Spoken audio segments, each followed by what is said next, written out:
ঘরের মধ্যে কিছুই নেই, জানলা খোলা রয়েছে। আমি উঠে জানলায় গিয়ে বাইরের দিকে চাইলাম, কিন্তু কই, কোথাও তো কেউ নেই। ফিরে এসে বিছানায় বসলে আমার দৃষ্টি হঠাৎ কৃতান্তের বাক্সের প্রতি পড়ল। অমনি আমার মনে আগের ভাব যেন দ্বিগুণ হয়ে উঠল। আমি থরথর করে কাঁপতে লাগলাম। তখন আমি সেই বাক্স থেকে চোখ ফেরাতে পারলাম না, মন্ত্রমুগ্ধের ন্যায় চেয়ে রইলাম।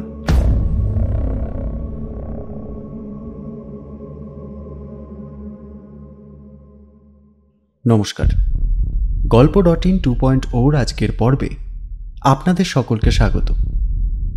আমাদের আজকের গল্প পাঁচকড়িদের লেখা একটা রোমহর্ষক রহস্য কাহিনী, কালসর্পী। পাঁচকড়ি দে জন্মগ্রহণ করেছিলেন 1873 খ্রিস্টাব্দে। তিনি বাংলা ভাষায় সর্বপ্রথম মৌলিক গোয়েন্দা কাহিনী লেখা শুরু করেন। তার লেখা বিশেষ কিছু গল্প এবং উপন্যাসগুলির মধ্যে উল্লেখযোগ্য হত্যা রহস্য, প্রতিজ্ঞা পালন, নীলবসনা সুন্দরী, মনোরমা, মায়াবী, হত্যাকারী কে ইত্যাদি।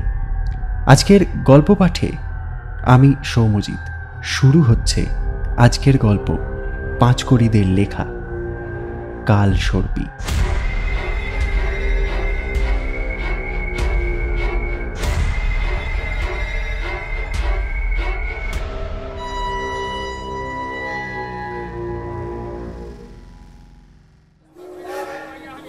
পুজোর ছুটি পেয়ে আমি পশ্চিমে বেড়াতে রওনা হয়েছি।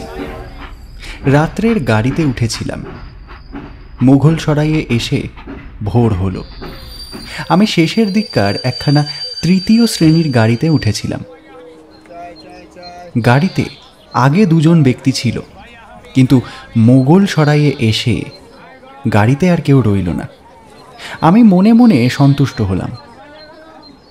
খালি গাড়িতে একাধিপত্য করে যেতে পারলে রেলযাত্রীগণ কেন যে অত্যাধিক আনন্দ অনুভব করেন তার কারণ বলা সহজ নয়।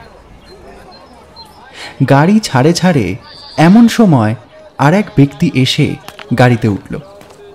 আমি তাকে দেখে বিরক্তভাবে মুখ বিকৃত করলাম, কিন্তু উপায় নেই, গাড়ি তো আর আমার একার নয়। লোকটির সঙ্গে একটা ছোট কাঠের বাক্স, তার উপরে চামড়ার একটা পেটি বাঁধা আর একটা চলনসই চামড়ার ব্যাগ। যাত্রীর সঙ্গে অধিক মালপত্র থাকলে স্বভাবতই রাগ হয়। এর সঙ্গে অধিক কিছু নেই দেখে আমি কতকটা আশ্বস্ত হলাম, কিন্তু এর চেহারা দেখে আমার সর্বাঙ্গ জ্বলে গেল। স্পষ্টতই দেখলাম লোকটা ক্ষয় রোগে একেবারে কঙ্কালসার হয়েছে।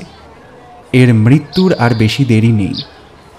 শুনেছিলাম ক্ষয়রোগ বড়ই সংক্রামক। ক্ষয়রোগীর কাছে থাকলে এই রোগে আক্রান্ত হওয়ার খুব সম্ভাবনা রয়েছে। আমি মনে মনে স্থির করলাম, অন্য গাড়িতে হাজার ভিড় থাকলেও পরবর্তী স্টেশনে এই গাড়ি পরিবর্তন করে অন্য গাড়িতে গিয়ে উঠব। বিশেষত লোকটা নিতান্ত অভদ্রের মতো ক্রমান্বয়ে আমার মুখের দিকে চেয়েছিল। একজন অপরিচিত লোক বিনা কারণে যে মুখের দিকে চাইবে, এটা সহ্য করা অসম্ভব। লোকটা এরূপ পীড়িত না হলে দু চার কথা তাকে শুনিয়ে দিতাম। বাঙালি, স্বজাতি, তার উপরে মৃত্যু মুখগ্রস্ত, এরকম লোককে কড়া কথা বলা উচিত নয় ভেবে আমি তাকে সে যাত্রায় কিছুই বললাম না। পরবর্তী স্টেশনের অপেক্ষায় রইলাম। গাড়ির বেগ ক্রমে হ্রাস হওয়ার উপক্রম করলে আমি আমার জিনিসপত্র গোছাতে লাগলাম। গাড়ি থামলেই নেমে গিয়ে অন্য গাড়িতে উঠব, আর এ গাড়িতে এক মুহূর্তও নয়। গাড়ি প্রায় থামে এমন সময় সেই ব্যক্তি আমাকে সম্বোধন করে বলল, ভূপেন্দ্রবাবু, আমি আপনাকে দেখেই চিনেছি। দেখছি আপনি এই গাড়ি থেকে অন্য গাড়িতে যাচ্ছেন। এই গাড়িতে থাকবার জন্য অনুরোধ করতে পারি কি? বিশেষ কারণ আছে। তার কথায় আমি মহা বিস্মিত হয়ে তার মুখের দিকে চাইলাম, চেয়ে ধীরে ধীরে বললাম, আপনাকে ঠিক চিনতে পারছি না যে, কবে দেখা হয়েছিল জিজ্ঞাসা করতে পারি কি? এই সময় গাড়ি দাঁড়ালো। গাড়ি থেকে আমার আর নামা হলো না। একটু পরে আবার গাড়ি ছেড়ে দিল।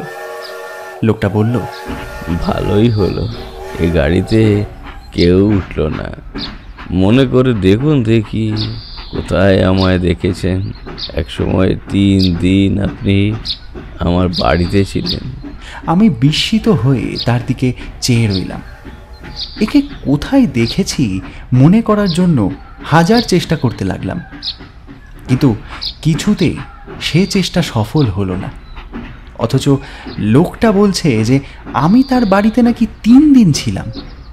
বড়ই লজ্জার কথা। আমি কথা বলছি না দেখে সে বলল, দেখছি আপনি ঠিক মনে করতে পারছেন না।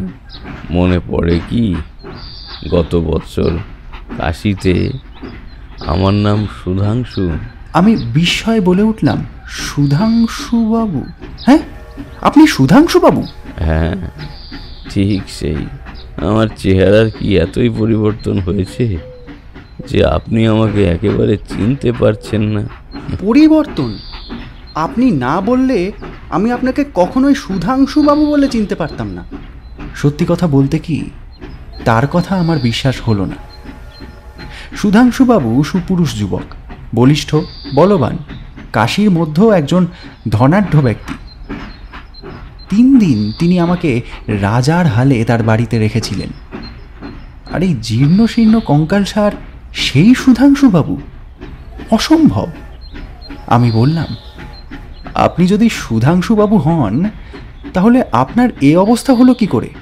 সে অনেক কথা, সেই কথা বলবার জন্যই তো আপনাকে গাড়িতে রেখেছি।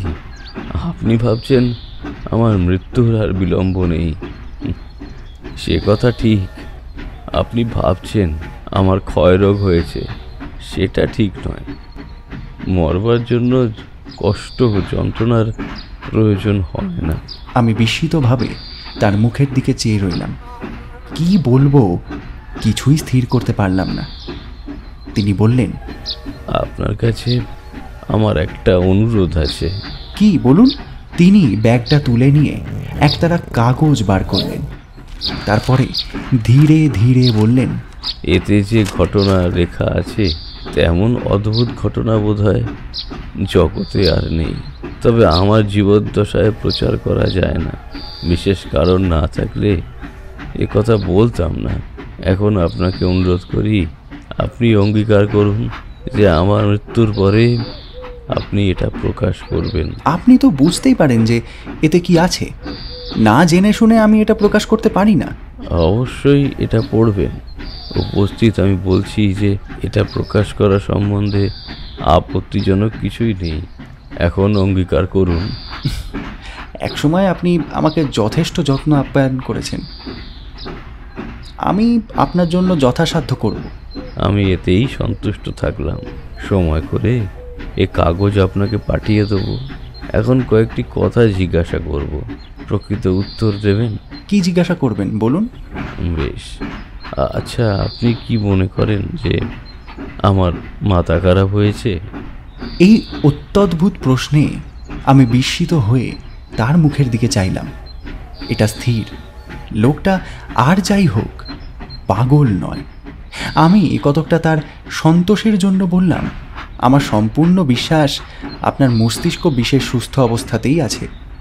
শুনে সুখী হলাম। এক সময় আপনি আমাকে একজন ভয়ানক উন্মত্ত ভাবতে পারেন। আমি তার কথার কোনো অর্থই বুঝতে পারলাম না। কি বলবো তাও স্থির করতে পারলাম না। সে বলল, দেখছি আপনি আমার কথা বিশ্বাস করছেন না। ভালো, তা আপনি কত দূর যাচ্ছেন? অনেক দূর, পাঞ্জাব পর্যন্ত। তাহলে রাত্রেও গাড়িতে থাকবেন? অগত্যা। বেশ। আমার এই চেহারা এখন যে রূপই হোক, রাত্রের মধ্যে আপনি দেখবেন যে আমি আগের মতো সবল বলিষ্ঠ যুবা পুরুষই আছি। এখন এই পর্যন্ত থাক, একটু বিশ্রাম করি। এই বলে সে আপাদমস্তক বস্ত্রাচ্ছাদিত করে সম্মুখস্থ বেঞ্চে লম্বাভাবে শুয়ে পড়ল। অগত্যা আমিও শুয়ে পড়লাম। তখন গাড়ি তীর বেগে ছুটছে। কখন আমি ঘুমিয়ে পড়েছিলাম তা ঠিক জানি না। যখন আমার ঘুম ভাঙল তখন দেখলাম রাত হয়েছে, আমাদের গাড়ির ওপর আলো জ্বলছে। তারপর যা দেখলাম তা কেউ বিশ্বাস করবে না। আমার মনেও সন্দেহ হয়, তবে জাগ্রত সজ্ঞান অবস্থায় নিজের চোখে দেখেছিলাম বলেই বিশ্বাস করতে বাধ্য হয়েছি। আমি উঠে প্রথমে সুধাংশু বাবুর দিকে দৃষ্টিপাত করিনি। কোন স্টেশনের কাছে এসেছি তাই দেখার জন্য জানলা দিয়ে মুখ বাড়ালাম। তারপর কিছু স্থির করতে না পেরে গাড়ির ভেতরে মুখ ফেরালাম। তারপর যা দেখলাম তাতে বিস্মিত, স্তম্ভিত ও ভীত হয়ে বেঞ্চের ওপর বসে পড়লাম। পূর্বে যাকে জীর্ণ শীর্ণ, কঙ্কালসার, বিবর্ণ, ক্ষয়গ্রস্ত দেখেছিলাম, সে এখন আর তা নেই। সেই পূর্বের সুপুরুষ বলিষ্ঠ যুবক সুধাংশু বাবু, সাক্ষাৎ সুধাংশু। এখনো তার চেহারা আমার মনে স্পষ্ট জাগরুক ছিল। সেই সুধাংশু বাবু! কি আশ্চর্য! কিছুক্ষণের জন্য আমার কণ্ঠরোধ হয়ে গেল, মুখ দিয়ে কোনো কথাই বেরোলো না। কিছুক্ষণ পর আমি হঠাৎ বলে উঠলাম, এ তো পৈশাচিক ব্যাপার, ভৌতিক কাণ্ড। সুধাংশু বাবু বললেন, আগেই তো আপনাকে বলেছিলাম যে ক্ষয়রোগ আমার নেই। এই বলে তিনি হাসলেন। সেরকম হাসি আমি আর কখনো শুনিনি। শুনে আমার প্রাণ শিহরিয়ে উঠল। পিশাচের হাসি কিরকম তা জানি না, তবে বোধহয় এই সেই পৈশাচিক হাসি। তারপর তার চোখ যেভাবে আমার দিকে চেয়েছিল তাতে প্রকৃতই আমার ভয় হলো। একদিন রাতে এক গোঁখরো সাপের চোখ জ্বলতে দেখেছিলাম, তার চোখও ঠিক সেরকমই জ্বলছে। আমি মুগ্ধের মতো তার দিকে অবাক মুখে চেয়ে রইলাম। সুধাংশু বাবু বললেন, এখন দেখলেন তো, আমি সেই সুধাংশুই আছি। তবে সে অন্য কথা, পিশাচে বিশ্বাস করেন? আমি সবেগে বললাম, আমি কিছুই বিশ্বাস করি না। ভালো ভালো ভালো। তা একটা জিনিস দেখতে চান? না না না না না না না না না, রক্ষা করুন। তাহলে আপনি দেখতে চান না? না না না। কেন? না, আমার কিছুরই দেখার ইচ্ছে নেই। দেখলে হয়তো অনেক জ্ঞান লাভ হতো। না, আমার বেশি জ্ঞানের প্রয়োজন নেই। বেশ, তবে নিজের অঙ্গীকার কিন্তু ভুলবেন না। পরে দেখব। সুধাংশু বাবু আর কোনো কথা বললেন না। আমিও তার দিকে চাইলাম না, না চেয়ে জানলার দিকে চেয়ে রইলাম। সত্যি কথা বলতে কি, এই লোকের সঙ্গে একাকী গাড়িতে থাকতে আমার অত্যন্ত ভয় হচ্ছিল। লোকটা আমার চোখের ওপরে দুরকম মূর্তি ধারণ করল। এর হাসি ভয়ানক, চোখও ভয়ানক। পরবর্তী স্টেশনেই আমি নেমে পড়ব তাই স্থির করলাম। আর এই গাড়িতে না না। গাড়ির বেগ কমলে আমি সত্বর আমার দ্রব্যাদি গুছিয়ে নিলাম। গাড়ি থামার কিছুক্ষণ আগে সুধাংশু ক্ষুদ্র কাঠের বাক্সটা নিজের কোলের ওপরে রেখে তার চাবি খুলল। তারপরে ধীরে ধীরে বলল, এই দেখুন ভূপেন্দ্রবাবু, বোধহয় এই বাক্সে কি আছে সেটা দেখার পরেও স্টেশনে নামার জন্য আপনি অনেক সময় পাবেন। এই দেখুন। এই বলে সুধাংশু বাক্সের ডালাটা খুলল। আমি লাফ দিয়ে কয়েক পা সরে দাঁড়ালাম। আমার সর্বাঙ্গ কেঁপে উঠল, প্রাণের ভেতরে প্রাণ শিহরিয়ে উঠল। বাক্সের ভেতরে এক বৃহৎ কৃষ্ণ সর্প গুটি সুটি মেরে রয়েছে। বাক্সের ডালা খুলতে সাপ ধীরে ধীরে মাথা তুলে আমার দিকে চাইল। ঠিক এই দৃষ্টি সুধাংশু বাবুর চোখে। লাফিয়ে আমি গাড়ি থেকে নামলাম। সমস্ত দ্রব্যাদি নামালাম কিনা জানি না, এক মুহূর্তে আমি গলদঘর্ম হয়ে উঠেছিলাম। সৌভাগ্যক্রমে এই সময় গাড়ি ছেড়ে দিল। সুধাংশু তার কালসর্প নিয়ে দিল্লির দিকে চলে গেল। অনেকদিন হলো তার কথা আমি ভুলতে পারলাম না। হাজার চেষ্টা করলেও সেই ভয়াবহ দেহের পরিবর্তন এবং সেই ভয়াবহ হাসি, অধিকন্ত ভয়াবহ চোখ আমার মানসপটে উদয় হতে লাগল। অনেকদিন রাতে আমি এক মুহূর্তের জন্য চোখ বন্ধ করতে পারলাম না। এই ঘটনার পর প্রায় 6 মাস কেটে গেল। আমি প্রায় সুধাংশুবাবুর কথা ভুলেই গিয়েছি। এমন সময় কলকাতার বাড়ির ঠিকানায় ডাকে একতারা কাগজ এবং একখানা পত্র পেলাম। পত্রখানা সুধাংশুবাবুর। সে লিখেছে, প্রিয় ভূপেন্দ্রবাবু, আর সময় নেই, শেষ সময় এসে গেছে। সেই জন্য কাগজগুলো পাঠালাম। ভালো করে আদ্যপান্ত পড়লে যদি বিশ্বাস করতে ইচ্ছে হয় করবেন, অবিশ্বাস করতে ইচ্ছে হয় তাতেও আপত্তি নেই। তবে আপনার অঙ্গীকার আপনি ভুলবেন না, তা আমি জানি। শীঘ্রই আপনি আমার মৃত্যু সংবাদ পাবেন। তারপর এটা ছাপাবেন। কেমন? ছাপানোর খরচের জন্য যে টাকা লাগবে সেটাও আমি এর সাথে পাঠালাম। 1 বছর আগে যখন আমরা কাশীতে একত্রে আমোদ প্রমোদ করেছিলাম, তখন কে জানতো এত শিগগিরই এই ঘটনা ঘটবে। আপনার অনুগত সুধাংশু। রাতে কাগজগুলি পড়ব স্থির করে বাক্স বন্ধ করে রাখলাম। বলা বাহুল্য, যথাসময়ে আমি সুধাংশুবাবুর কাগজগুলো আদ্যপান্ত পাঠ করলাম। পাঠ করে একেবারে বিস্মিত হয়ে গেলাম। বিশ্বাস করেছে কিনা বলতে পারি না। তার কাছে অঙ্গীকার করেছিলাম বলে আমি এটা প্রকাশ করলাম। অন্যরা এটা বিশ্বাস করবে কিনা তা আমার জানা নেই।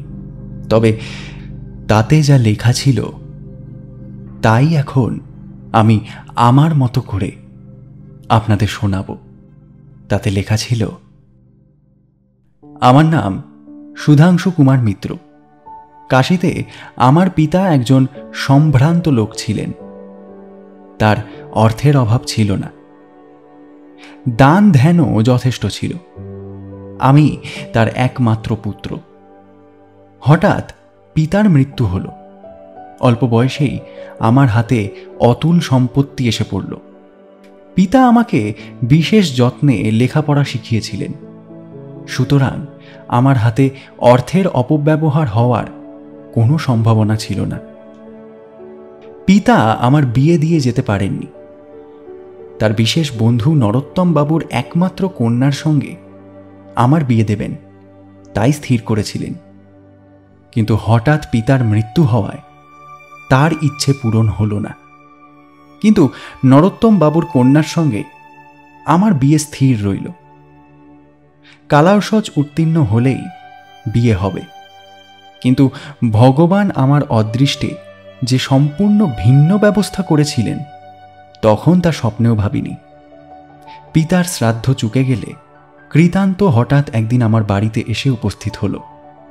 কৃতান্তের সঙ্গে আমি এক সময় এক স্কুলেই পড়তাম। সব ছেলে অপেক্ষা তার সঙ্গে আমার বিশেষ বন্ধুত্ব ছিল। সত্যি সত্যি তাকে আমি একমাত্র বন্ধু বিবেচনা করতাম। স্কুলে থাকতে থাকতেই হঠাৎ একদিন কৃতান্ত নিরুদ্দেশ হয়েছিল। সে যে কোথায় গেল কেউ তার কোনো সন্ধান পেল না। তবে অনেকে বলল যে সে এক সন্ন্যাসীর সঙ্গে চলে গিয়েছে। যাই হোক, 7-8 বছর আমি তার কোনো অনুসন্ধান পেলাম না। সে নিরুদ্দেশ হওয়ায় আমি হৃদয়ে প্রকৃতই বেদনা পেয়েছিলাম। হঠাৎ একদিন কৃতান্ত ফিরে এলো। ভোরে উঠে আমি বাড়ির সামনে বেরোচ্ছি, এমন সময় সে আমার সামনে এসে উপস্থিত হলো। তার বেশ ছিন্ন, মলিন, দেখলেই বুঝতে পারা যায় যে সে অনেক দারিদ্র কষ্ট পেয়েছে। তার অবস্থা দেখে আমার প্রাণে বড়ই কষ্ট হলো, চোখে জল আসলো। আমি কেবলমাত্র বললাম, কৃতান্ত? সে মৃদু হেসে বলল, হ্যাঁ কৃতান্ত, চিনতে পারলে? আমি ভেবেছিলাম তুমি আমায় চিনতেই পারবে না। এ কথা তোমার বলা উচিত নয়। এসো এসো। আমি তার হাত ধরে তাকে ঘরে আনলাম। বললাম, এতদিন তুমি কোথায় ছিলে? পরে বলবো। আমি আর তাকে তখন কিছুই জিজ্ঞাসা করলাম না। আমার কাপড়, জামা, জুতো তাকে পরালাম। তারপর তাকে আহারাদি করালাম। আমি জানতাম কাশীতে তার এক বৃদ্ধ ঠাকুরমা ছিলেন। কৃতান্ত তার কাছেই ছিল।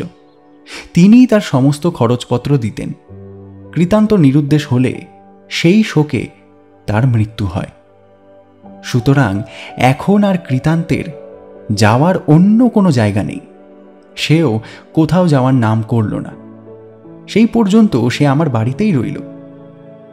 আমি যেভাবে থাকতাম কৃতান্তকে ঠিক সেভাবেই রাখলাম।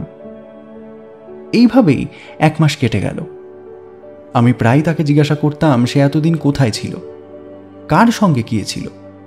সে কেবলই বলতো, বলবো, পরে বলবো। একদিন সে আমাকে বলল, ভাই, তোমার গলার কাটা হয়ে থাকার আমার ইচ্ছে নেই। এর মধ্যে লোক আমার নিন্দা করছে। তোমার তো অনেক কাজ করবো। আমি লেখাপড়া শিখেছি, আমার কতটা আছে। অনর্থক বসে বসে তোমার খাই কেন? তোমাদের কত লোকজন আছে, তাদের মতো আমাকে একটা চাকরি দাও, তাহলে তোমার কাছে থাকতে পারবো। অথচ অনর্থক তোমার গলার কাটা হতে হবে না। প্রথম আমি তার প্রস্তাব হেসে উড়িয়ে দিলাম, কিন্তু সে প্রত্যেক দিন জেদাজিদি করতে লাগলো। অবশেষে আমি বাধ্য হয়ে তাকে আমার কাজকর্ম দেখার জন্য 50 টাকার মাহিনার একটা চাকরি দিলাম। তখন সে বলল, এখন তুমি আমার মুনিফ হলে। এখন তোমার মতো একভাবে তোমার বাড়িতে আমার থাকা ভালো দেখায় না। লোকেই বা বলবে কি? তোমার বাড়ির পাশের ছোট বাড়িটা আমার থাকতে দাও, তাহলে সর্বদাই তোমার কাছে থাকতে পারবো। আমি তার কথায় প্রথমে কান দিলাম না, কিন্তু তার পীড়াপিড়িতে আমি অবশেষে এতেও সম্মত হলাম। কৃতান্ত সেদিনই তার নতুন বাসায় গিয়ে উঠল। এইভাবে আরও 1 মাস কেটে গেল। কৃতান্ত আমার কাজকর্ম বিশেষ মনোযোগের সঙ্গেই করতে লাগলো। আমি তার কাজে দিন দিন বড়ই সন্তুষ্ট হতে লাগলাম। সে প্রকৃতই আমার কাজ নিজের কাজ মনে করে করতে লাগলো। একদিন আমার বৃদ্ধ ভৃত্য রঘুনন্দন সন্ধ্যার সময় আমার ঘরে আলো দিতে এসে বেরিয়ে যাওয়ার সময় থপ করে দরজার বাইরে বসে পড়ল। আমি তাকে কিছুই বললাম না। কিছুক্ষণ পরে সে নিজেই বলল, বাবু সাহেব, আগে একটা কথা বলবো। কি রঘুনন্দন, এমন কি কথা? কৃতান্ত বাবু। বলে রঘু থেমে গেল। কৃতান্ত বাবু? কি কি ব্যাপার, কি হয়েছে? কৃতান্ত বাবু, বলবো কি? আরে বলোই না শুনি। কৃতান্ত বাবু, মাথা আগে ওনার মাথা ঠিক আছে কি? জড়িয়ে জড়িয়ে কথাটা শেষ করে রঘুনন্দন আমার মুখের দিকে চাইল। আমি হেসে উঠলাম। বুঝলাম রঘুনন্দন এতে বিরক্ত হলো। আমি হাসি থামিয়ে বললাম,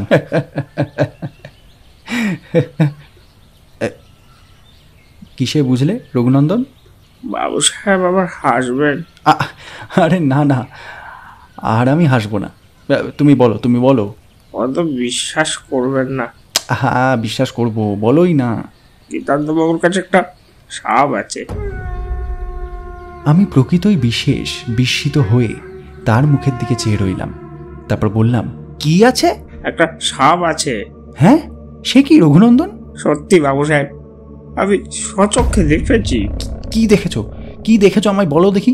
প্রকৃতই আমি প্রথমে রঘুনন্দনের কথায় হাসবো মনে করেছিলাম, কিন্তু বুঝলাম যে এ বিষয়টা হাসার নয়। গুরুতর কিছু। আমি আবার জিজ্ঞাসা করলাম, কি দেখেছো আমায় সব বলো না। বিশ্বাস করবেন না, উফ বাবা, বিশ্বাস করবো, তুমি বলো। কীর্তান্তবাবুর কাছে একটা ভয়ানক সাপ আছে। কোথায়? বোধহয় একটা বাক্সে। কাল রাত্রে, অনেক রাত্রিটা বাড়িতে গিয়েছিলাম, তারপর? দেখে এখনো ভাবলে ভয় হয়। সেই সাপটা তার সর্বাঙ্গে জড়িয়ে ধরে তার সাথে খেলছে। সেরকম চোখ আমি কোথাও দেখিনি। কেদান্তবাবুর চোখেও ঠিক সেরকম। এমন ভয়ানক চোখ আর কখনো দেখিনি। আচ্ছা, তারপর? এই বলতে ভয় হয়, তুমি আপনার বন্ধু। আহা, হোক না, তুমি বলোই না, আমি শুনছি। আগে রাগ করবেন না তো? আমি করবো না রাগ, তুমি বলো। তিনি ভালো লোক নন। তুমি কি করে জানলে? তা ঠিক বলতে পারি না, তবে তিনি ভালো লোক নন। আচ্ছা ঠিক আছে, এখন যাও। রঘু আর কোনো কথা না বলে চলে গেল। সেদিন থেকে আমার অনিচ্ছা সত্ত্বেও কৃতান্তের বিষয় মনে উদিত হতে লাগলো। কৃতান্ত এখানে আসা পর্যন্তই আমি তার কথাই ভাবছি। বাল্যকালে তাকে যেরকম দেখেছিলাম, এখন আর সে ঠিক সেই লোক নেই। তবে হঠাৎ তারে পরিবর্তন কেউই বুঝতে পারবে না। তার ভাবভঙ্গিতে সকলে তাকে ভালো লোক বলেই জানত। এই ঘটনার পরদিন যা ঘটল, তাতে আমার জীবনের একটা ঘোরতর পরিবর্তন ঘটল। রাত তখন 9টা বেজেছে। আমি আহার আদি করতে যাব মনে করছি, এমন সময় আমার ভাবী শ্বশুর মহাশয় এসে সেখানে উপস্থিত হলেন। এত রাতে তাকে দেখে আমি বিস্মিত হয়ে সত্বর উঠে তাকে সমাদরে বসতে অনুরোধ করলাম, কিন্তু তিনি বসলেন না। তার গাম্ভীর্যে ও বিষণ্ণ ভাবে আমি প্রকৃতই চিন্তিত হলাম। বুঝলাম গুরুতর কিছু একটা ঘটেছে। আমি কোনো কথাই বললাম না। ভাবলাম তিনি আগে কথা বলবেন, এবং হলোও তাই। তিনি গম্ভীর মুখে বললেন, সুধাংশু, আমি বিশেষ দুঃখিত হয়েছি। আমি বললাম, কি জন্য? তুমি কি তা জানো না? আমি কিভাবে জানব? বেশি কথা বলে অসন্তোষ বৃদ্ধি করে কোনো ফল নেই। মোট কথা, তোমার পিতার অনুরোধ সত্ত্বেও আমি আমার কন্যার সঙ্গে এখন আর তোমার বিয়ে দিতে পারবো না। এ কথায় হঠাৎ আমার মাথায় যেন বজ্রাঘাত হলো। আমি তার কন্যাকে বড়ই ভালোবাসতাম, সুতরাং এ সম্বন্ধে আমি হৃদয়ে বড়ই বেদনা পেলাম। হঠাৎ তিনি কেন এ কথা বলছেন কিছুই বুঝতে না পেরে বিশেষ চিন্তিত হলাম। আমার মুখ থেকে কোনো কথা বেরোলো না। ক্রোধে আমার সর্বাঙ্গ কাঁপছিল। তিনি বললেন, তোমাকে বলা উচিত বলেই বললাম। তুমি বাপু বিয়ের অন্য বন্দোবস্ত করো। এই বলে তিনি চলে যেতে উদ্যত হচ্ছেন। আমি আর আত্মসংযমে সক্ষম হলাম না। বলে উঠলাম, আপনি কি জন্য হঠাৎ এ কথা বলছেন? তা না বললে আমি কি করেই বা বুঝতে পারবো? আমি আপনাকে এখন যেতে দেব না। তিনি বিস্মিতভাবে ফিরলেন, গম্ভীর মুখে বললেন, সে কথা বললে তুমি যে সুখী হবে না। আমি জেদ করে বললাম, ঠিক আছে, না হয় নাই হব, কিন্তু আমি এ কথা শুনতে চাই। তিনি আরও গম্ভীর হয়ে বললেন, আমি বলতে বাধ্য নই। নিশ্চয়ই বাধ্য। বাবা থাকতে আপনার কন্যার সঙ্গে আমার বিবাহ স্থির হয়েছিল। আমার সম্বন্ধে কোনো গুরুতর অপবাদ বা নিন্দা না শুনলে আপনি কখনোই বিবাহ ভাঙতেন না। সুতরাং কেন আপনি এখন এই বিবাহ দিতে অসম্মত হচ্ছেন, আমি সেটাই শুনতে চাই। শুনলে কষ্ট হবে মাত্র। তা হোক। তোমার চরিত্র সম্বন্ধে আমি গুরুতর কথা শুনেছি। কে বলেছে? লোকের নাম আমি বলবো না। এ আপনার বড় অন্যায়। আমরা এত উচ্চকণ্ঠে কথা বলছিলাম যে বাইরে থেকে কেউ শুনলে তার স্পষ্টই অনুমান হবে আমাদের মধ্যে কোনো কারণে একটা বিশেষ কলহ হচ্ছে। অবশেষে তিনি আর কোনো কথা না বলে দ্রুত পদে ঘর থেকে বেরিয়ে গেলেন। আমি তার পথ রোধ করতে পারলাম না। আমি স্তম্ভিত প্রায় বসে পড়লাম। কতক্ষণ আমি এইভাবে বসেছিলাম তা বলতে পারবো না। পরে হঠাৎ কার একটা আর্তনাদে আমি চমকে উঠে দাঁড়ালাম। আমার বাড়ির সামনে বিস্তৃত উদ্যান ছিল। উদ্যান পার করে গিয়ে সদর গেট। আমার স্পষ্ট মনে হলো কোনো লোক সেই গেটের কাছে আর্তনাদ করে উঠল। আমি কান পেতে শুনতে লাগলাম, কিন্তু আর কোনো শব্দ পেলাম না। তখন আমার মনে হলো আমার ভাবি শ্বশুর মহাশয় এই মাত্র ওখান থেকে গিয়েছেন, তার কিছু হয়নি তো। আমি তৎক্ষণাৎ গেটের দিকে ছুটলাম, কিন্তু অন্ধকারে প্রথমে কিছুই দেখতে পেলাম না। পরে এক জায়গায় কে যেন পড়ে আছে দেখলাম। তখন তার কাছে গিয়ে দেখি যথার্থই আমার ভাবি শ্বশুর মহাশয় অজ্ঞান অবস্থায় পড়ে আছেন। তার মাথায় গুরুতর আঘাত লেগেছে। দেখলেই স্পষ্ট বুঝতে পারা যায় কে যেন পিছন থেকে তার মাথায় আঘাত করেছে। আমি কি করব না করব ভাবছি, এমন সময় কাছে একটা পদশব্দ শুনলাম। ফিরে দেখি আমার একজন দারোয়ান, তার পাশে কৃতান্ত। কৃতান্ত আমাকে দেখে বলে উঠল, ব্যাপার কি? আমি বললাম, এই তো এখানে একে দেখছো, বোধহয় মাথায় গুরুতর আঘাত পেয়ে অজ্ঞান হয়েছে। কৃতান্ত গম্ভীর মুখে বলল, তা এ কাজ কি করলো? কেমন করে বলবো বলো, হঠাৎ শব্দ শুনে ছুটে এসে দেখি এই ব্যাপার। আর কাউকে দেখতে পেলাম না আমি এখানে। এখন উপায়? চলো চলো চলো চলো, ধরাধরি করে একে বাড়ির ভেতরে নিয়ে যাই। তারপরে দারোয়ানের দিকে ফিরে বললাম, এখনই ডাক্তারবাবুকে ডেকে আনো, যাও যাও। সে তখনই ডাক্তার ডাকতে ছুটল। আমি ও কৃতান্ত উভয়ে তাকে ধরাধরি করে বাড়ির ভেতরে এনে শুইয়ে দিলাম। কৃতান্ত তার মাথা দেখে বলে উঠল, তাই তো, কি সর্বনাশ! মাথার খুঁড়িটা একেবারে ভেঙে গেছে, বোধহয় রক্ষা পাওয়ার আশা নেই। আমি কোনো কথা বলতে পারলাম না, ব্যাকুলভাবে চেয়ে রইলাম। কৃতান্ত বলল, আর 1 মিনিট দেরি করা নয়, দেখি ডাক্তারবাবু আসলো কিনা। সে যাওয়া মাত্র আমার মনে একটা কথা উদিত হলো এবং তৎক্ষণাৎ সেই রকম কার্য করলাম। কেন করলাম তা বলতে পারি না। আমি সত্বর মূর্ছিতের পকেটে হাত দিলাম। দেখলাম পকেটে কেবলমাত্র একখানা পত্র রয়েছে। আমি সত্বর সেই পত্র নিজের পকেটে রাখলাম। এই সময় ডাক্তারবাবু এসে উপস্থিত হলেন। তিনি ব্যগ্রভাবে জিজ্ঞাসা করলেন, কি হয়েছে, ব্যাপার কি? আমি যা জানতাম তাকে তাই বললাম। তিনি তাকে বিশেষ করে দেখতে লাগলেন। আমি জিজ্ঞাসা করলাম, কেমন দেখছেন? ডাক্তার দীর্ঘ নিঃশ্বাস ত্যাগ করে উঠে দাঁড়ালেন। আমি আবার জিজ্ঞাসা করলাম, কি হলো, কেমন দেখছেন? বললেন না তো। ডাক্তার অতি গম্ভীরভাবে বললেন, ইনি মারা। আমি ভীতভাবে বলে উঠলাম, মারা গিয়েছেন? হ্যাঁ, কেউ পিছন থেকে লাঠি দিয়ে এনার মাথায় গুরুতর আঘাত করেছে। সেই আঘাতেই এনার মাথার খুলি ভেঙে মস্তিষ্ক আলোড়িত হয়ে গেছে, আর সেই আঘাতেই তৎক্ষণাৎ মৃত্যু হয়েছে এনার। তার মানে ইনি খুন হয়েছেন? সে বিষয়ে কোনো সন্দেহ নেই। এর বাড়িতে সংবাদ দেওয়া উচিত। নিশ্চয়ই, দেরি করবেন না। কৃতান্ত বলল, আমি ছুটে গিয়ে খবর দিচ্ছি। আমি কিছু বলার আগেই সে দ্রুত পদে ঘর থেকে বেরিয়ে গেল। ডাক্তারবাবু বললেন, তাহলে আমার আর এখানে অপেক্ষা করে কি লাভ, আমি আসি। না না না না না না না, একটু অপেক্ষা করুন। এর লোকজন সব আসুক আগে। তিনি দাঁড়িয়ে রইলেন। আমিও নীরবে দাঁড়িয়ে রইলাম। আমার কথা বলতে সাহস হলো না। কিছুক্ষণ পর অনেক লোকজন এসে পড়ল। তার খাট শুদ্ধ তাকে তার বাড়িতে নিয়ে গেল। আমি কাঠের পুতুলের মতো দাঁড়িয়ে রইলাম। আমার জীবনের সুখ চিরদিনের জন্য নষ্ট হয়েছে। সেই রাত্রি থেকেই পুলিশ এই খুনের অনুসন্ধান আরম্ভ করেছে।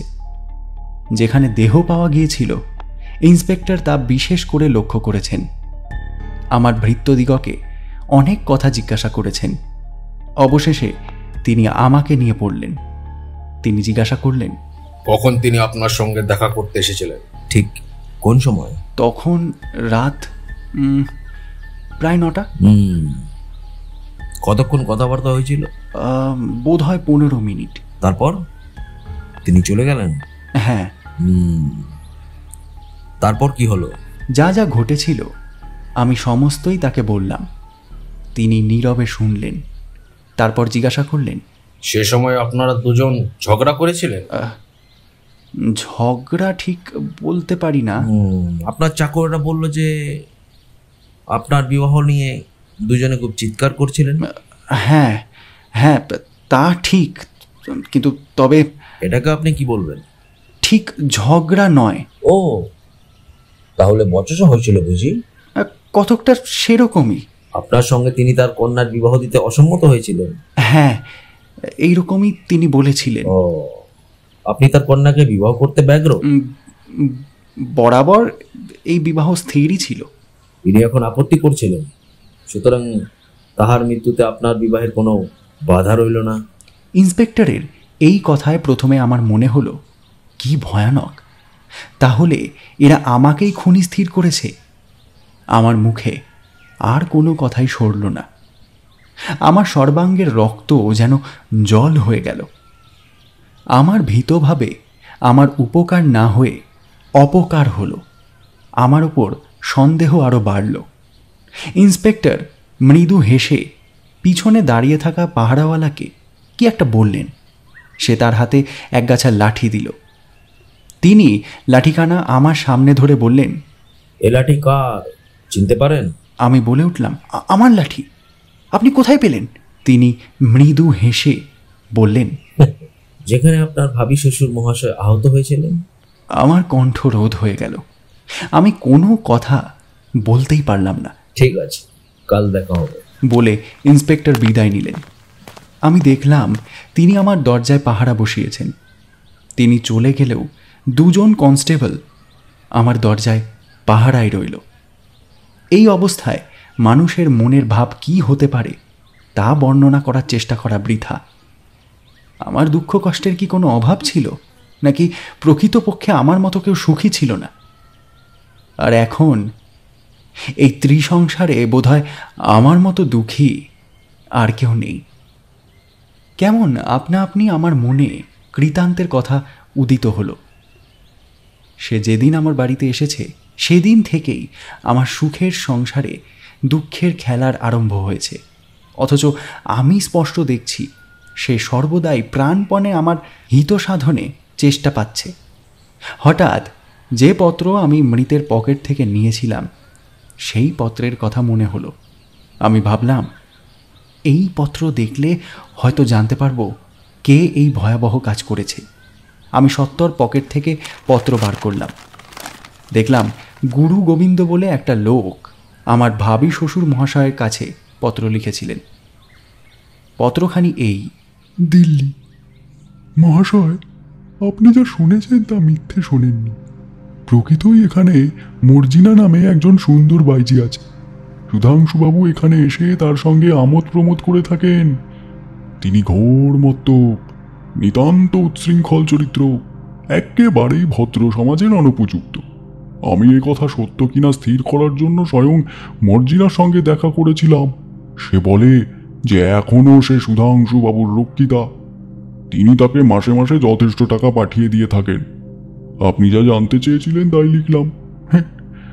অন্য নতুন সংবাদ আর কিছুই নেই। ইতি গুরু গোবিন্দ। এই পত্রে যা লেখা হয়েছে তা সবই মিথ্যে। আমি মর্জিনা বলে কোনো বাইজিকে কখনো চোখেই দেখিনি, তার নাম পর্যন্ত শুনিনি। দিল্লি গিয়েছি বটে, তবে কখনো 2-3 দিনের বেশি সেখানে থাকিনি। আমি জানতাম এ জগতে আমার কোনো শত্রু নেই, কিন্তু এখন বুঝলাম কোনো পরম শত্রু আমার অলক্ষ্যে আমার পরম অনিষ্ঠা সাধন করার চেষ্টা করছে। কিন্তু সে কে? অনেক ভেবেও আমি এর কিছুই স্থির করতে পারলাম না। ভেবে ভেবে আমি ক্রমে উন্মত্ত প্রায় হলাম।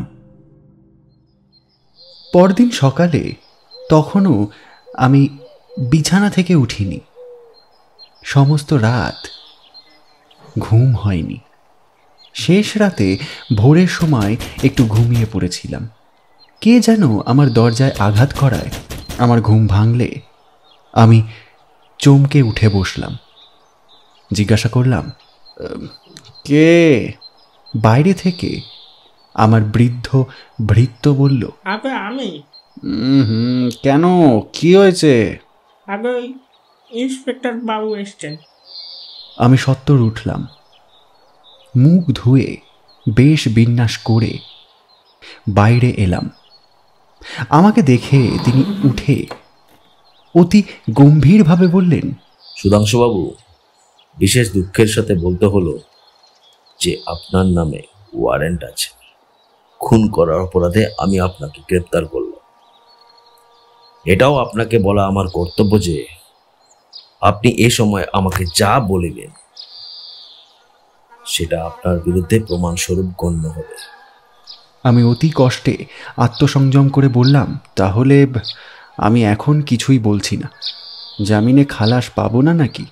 খুনি মোকদ্দমা আমার জামিন দেওয়ার ক্ষমতা নেই, তবে হাকিম ইচ্ছে করলে দিতে পারে। আপনি বড় লোক, পয়সায় অসম্ভব সম্ভব হয়। আমাকে হেঁটে যেতে হবে নাকি? সে কি, আমার সঙ্গে গাড়ি আছে। আমি বুঝলাম, পয়সা থাকলে জেলেও রাজার হালে থাকতে পারা যায়। আমি বাড়ির সমস্ত বন্দোবস্ত স্থির করে আমার উকিলের ওপর সমস্ত ভার দিয়ে ইন্সপেক্টরের সঙ্গে চললাম। ইন্সপেক্টর আমাকে বিশেষ যত্ন এবং সমাদর করতে লাগলেন। বললেন, মোকদ্দমা ফেঁসে যাবে, কিছুই হবে না। আপনি যে খুন করেননি সেটা সবাই জানে। তবে কে খুন করলো? এটা বলাই তো কঠিন। কারোর বিরুদ্ধে প্রমাণ, এমনকি সন্দেহ পর্যন্ত নেই। টাকার জোরে সব হয়। আমি জামিনে খালাস হলাম। আমার উকিল অনেক লড়ালড়ি করে আমাকে জামিনে খালাস করে আনলেন। মোকদ্দমায় জলের মতো টাকা ব্যয় হতে লাগলো, নয়তো রক্ষা পাওয়ার উপায় নেই। আমার বিরুদ্ধেই যা কিছু প্রমাণ পাওয়া গিয়েছে, যে লাঠি মৃত ব্যক্তির পাশে পাওয়া গিয়েছে, সে লাঠি আমার। নিশ্চয়ই সেই লাঠির আঘাতেই খুন হয়েছিল। দ্বিতীয়ত, আমার বাড়ির গেটে তার মৃতদেহ পাওয়া গিয়েছে। প্রথমে লোকে আমাকেই মৃতদেহের কাছে দেখতে পেয়েছে। আমার সঙ্গেই একটু আগে তার বচসা হয়েছিল। তিনি তার কন্যার সঙ্গে আমার বিয়ে দিতে অসম্মত হওয়ায় তার ওপর আমারই জাতক্রোধ হওয়া উচিত। এই সকল আমার বিরুদ্ধে। আমার সপক্ষেও যে একেবারে কিছু ছিল না তা নয়, এবং তার প্রমাণ এই যে আমার ঘর থেকে আমার লাঠি খুনের 15 দিন আগে চুরি গিয়েছিল। সেদিন ওই লাঠি আমার অধিকারে আদেও ছিল না। দ্বিতীয়, দারোয়ান তাকে পড়ে যেতে দেখে ছুটে এসেছিল। সে দেখেছিল যে তখনও আমি আমার ঘরে বসে আছি। গেট থেকে আমার ঘর স্পষ্ট দেখা যায়। দারোয়ান আমার আগেই মৃতদেহের কাছে উপস্থিত হতে পারত, কিন্তু ঠিক এই সময় কৃতান্ত বাবু তার কাছে এসে জিজ্ঞাসা করেন, ব্যাপার কি? কৃতান্ত বাবুকে সমস্ত কথা বলতে গিয়েই দারোয়ানের আসতে একটু দেরি হয়েছিল। এরকম প্রমাণও পাওয়া গেল যে চিৎকার শব্দ হওয়ার পরে আমি আমার ঘর থেকে ছুটে গেটের দিকে গিয়েছিলাম। সুতরাং আমার দ্বারা এই খুন সম্ভব নয়। যাই হোক, যথাসময়ে আমার বিচার আরম্ভ হলো। ইন্সপেক্টর, ডাক্তার, দারোয়ান, কৃতান্ত প্রভৃতি অনেকেই সাক্ষ্য দিল। এ পর্যন্ত কোনোদিন এক মুহূর্তের জন্য কৃতান্তের প্রতি আমার অবিশ্বাস বা সন্দেহ হয়নি। তবে সে বিচারকালে যেভাবে সাক্ষ্য দিল তাতে তার ওপর আমার গুরুতর সন্দেহ হলো। প্রকাশ্যভাবে সে আমার দিকে টেনে বলতে লাগলো, কিন্তু প্রকারান্তরে সে যেরকমভাবে সাক্ষ্য দিতে লাগলো তাতে অন্যান্য সমস্ত সাক্ষী অপেক্ষা তার সাক্ষ্য আমার বিরুদ্ধে যেতে লাগলো। যাই হোক, যথার্থ বলেই হোক আর আমার পূর্বজন্মের পুণ্যের বলেই হোক, আমি সে যাত্রায় মুক্তি পেলাম। আমার বন্ধু বান্ধব, আত্মীয় স্বজন সকলেই সন্তুষ্ট হলেন। কিন্তু সেদিন থেকে একজনকে আর আমি দেখতে পেলাম না। আদালত থেকে বেরিয়ে এসে আমি সর্বাগ্রে কৃতান্তের অনুসন্ধান করলাম, কিন্তু তাকে দেখতে পেলাম না। কেউ তার সংবাদ দিতে পারল না। মোকদ্দমা শেষ হবার আগেই কৃতান্ত আদালত থেকে বেরিয়ে এসেছিল, কিন্তু তারপর সে যে কোথায় গিয়েছে তা কেউ বলতে পারে না। আমি তার অনেক অনুসন্ধান করলাম। বাসায় তার সমস্ত দ্রব্যই পড়ে আছে, কেবল সেই কাঠের বাক্সটি নেই। আমার অনুযোগে পুলিশও তার বহু সন্ধান করল, কিন্তু তারাও তার কোনো সন্ধান পেল না। পূর্বে সে একবার যেরকমভাবে নিরুদ্দেশ হয়েছিল, এবারও ঠিক তাই হয়েছে। আমার মনে হতে লাগলো সেই কৃতান্তই খুব সম্ভব খুন করেছে, কিন্তু তার এরকম খুন করার উদ্দেশ্য কি? আমি তো তার উপকারী বন্ধু, চিরকাল তাকে ভালোবেসে এসেছি। সে কেন অনর্থক আমার অনিষ্ট করবে? আর এই সাপের ব্যাপারটাই বা কি? নিয়তি? না, নতুবা এই সকল না ভেবে আমি যদি সেদিন থেকে তার কথা ভুলে গিয়ে গৃহ সংসারে মন দিতাম, তাহলে আমার দুঃখ কষ্ট হতো না। কিন্তু সবই নিয়তি। নিয়তির হাত এড়াতে পারে কে? আমি নিশ্চিন্তভাবে বসে থাকতে পারলাম না। সর্বদাই কৃতান্তের কথা, মর্জিনার কথা, সাপের কথা এগুলোই মনে পড়তে লাগলো। ক্রমে আমার স্থির থাকা একেবারেই অসহ্য হয়ে উঠল। আমি দিল্লি গিয়ে মর্জিনার সন্ধান করব স্থির করেছিলাম। অনন্তর আমি সেখানে একজন বন্ধুর বাড়িতে উঠলাম। আমি দিল্লিতে এসে গুরু গোবিন্দের নাম করলাম। কেউ তার সংবাদ দিতে পারল না। তারপর মর্জিনার সন্ধান করতে লাগলাম। অনেক অনুসন্ধানের পর মর্জিনা নামী একজন বাইজির সন্ধান পেলাম, কিন্তু সে যে বাড়িতে থাকে সেখানে গিয়ে দেখলাম সেই বাড়িতে কেউ নেই। বাড়িটা খালি পড়ে আছে। অনুসন্ধান করলে পার্শ্ববর্তী দোকানদার বলল, আমরা অনেকেই তাহাকে খুঁজতেছি মশাই। কেন? সে কি করেছে? আর কি করিয়াছে? আমাদের একেবারে সর্বনাশ করিয়া গিয়াছে যে। কিন্তু কি করেছে? সব দেনা, কেবল দেনা করিয়া নবাবি করিয়া সে আর তাহার বাবু রাত্রে কাউকে কিছু না বলিয়া পালাইছে। আমরা মারা গিয়াছি, এত বড় জুয়াচোর জানিতাম না। তার এক বাবু ছিল? বাঙালি বাবু, বাঙালি সব জুয়াচোর। তা ঠিক নয়। এখন তারা কোথায় গিয়েছে তুমি বলতে পারবে? তা যদি জানতাম তাহাদের কান মুলিয়া টাকা আদায় করিয়া ছাড়তাম। বাবুটির চেহারা কেমন? কে তার চেহারাও তো দেখেছে? তবুও সে মাগি কেবলই তীর তুলাইতো। তীরওয়ালার কাছে হয়তো তাদের দুজনেরই তীর থাকিতে পারে। কোন তীরওয়ালা? ওই শখের দিল মোহাম্মদ। আমি আর কোনো কথা না বলে চকে এসে দিল মোহাম্মদ ফটোগ্রাফের দোকানে উপস্থিত হলাম। মার্জিনার কথা তাকে জিজ্ঞাসা করলে তিনি হেসে বললেন, বলছি আপনিও সেই ছনিটার কাছে কিছু পান নাকি? হ্যাঁ, না না, তা ঠিক নয়, তবে আমি অন্য কারণে তাকে খুঁজছি। কি কারণ তা শুনতে পারি কি? তার বাবুটিকে আমার প্রয়োজন। দেখছি আপনিও কিছু পান। অনেক বিস্তর ছবি তুলেছি, দাম প্রায় দেয় না। মার্জিনাকে দেখার আমার দরকার নেই, তবে তার বাবুটির চেহারা কেমন তাই আমি জানতে চাই। তাহলে জানতে পারবো আমি যাকে খুঁজছি মার্জিনার বাবু সেই লোক কিনা। হ্যাঁ, আমি সে মহাত্মারও অনেক ছবি তুলেছি।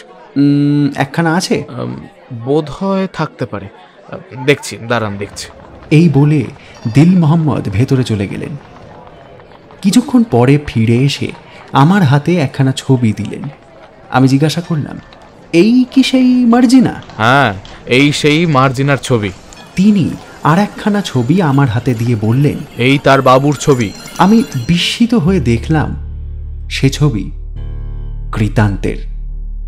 বলা বাহুল্য, আমারই বন্ধু কৃতান্তকে মার্জিনার বাবু দেখে আমি বিস্মিত হলাম।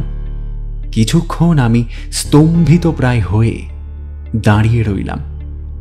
তারপর দিল মোহাম্মদ আমার মুখের দিকে চেয়ে রয়েছে দেখে আমি আত্মসংবরণ করে বললাম, হ্যাঁ, আমি একেই খুঁজছিলাম। তিনি হেসে বললেন, আমিও তাই ভাবছিলাম। তো কত পান? আমি তার কথায় কর্ণপাত না করে বললাম, এখন ইনি কোথায় আছেন বলতে পারবেন? না, তাহলে তো অনেকের উপকার হতো। দিল্লিতে আছেন বলে মনে হয়। কেমন করে বলি বলুন তো? আমি বিভ্রান্তভাবে তার দোকান থেকে বেরিয়ে পড়লাম। পথে এসে মাথায় শীতল হাওয়া লাগায় মাথাটা একটু স্থির হলো। আমার চিন্তা শক্তি আবার ফিরে এলো। আমি তখন ভাবতে লাগলাম, এখন স্পষ্ট জানা যাচ্ছে যে কৃতান্ত কাশী থেকে পালিয়ে এই মার্জিনার কাছেই এসেছিল। তারপর দুজনে একত্রে পালিয়েছে। তবে দিল্লি বড় শহর, মনে হয় এখানেই কোথাও লুকিয়ে আছে। যেমন করেই হোক তাকে খুঁজে বার করতেই হবে। এরকম ভাবতে ভাবতে আমি বাসায় আসলাম। কি করব তখনও কিছুই স্থির করে উঠতে পারলাম না। আমি আমার বন্ধুর বাসায় ছিলাম।